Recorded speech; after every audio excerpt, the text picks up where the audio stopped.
But if you want to do like a product render or a keyshot render, you can go in here to rendering, and you can go down here to external render, and you can turn on keyshot. You can hit BPR, it'll send it over to keyshot.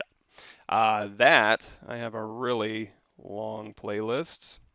Go to my YouTube channel. There is this Keyshot to ZBrush Bridge quick start. That'll take you through a lot of different variations. Also, on my Pavlovich workshop for ZBrush, I'll link you to that. And I'll also link you to my playlist here. So my Pavlovich workshop here, if you scroll down, you'll see a big glass of beer. So we kind of did similar stuff. We put like beer in bubbles. Episode 29. So in here, we go through and we like model a mug. In here, we use bridge, and then we put nano mesh bubbles inside the liquid, and then we take that into Keyshot. We put a little foam on the top, and then we render out a little glass of beer there. So there you go. You'll see the little Ryzen Threadripper. That's what I'm using today. I'm on the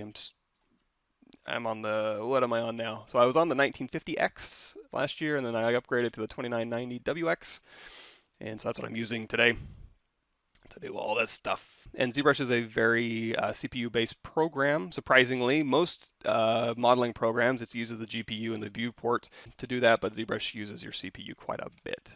In fact, if you go to Preferences and you go down here to Performance, this should all be done by default, but you can test your multi-threading and do multi-threading optimization to make ZBrush perform a little bit better, depending on what you're rocking.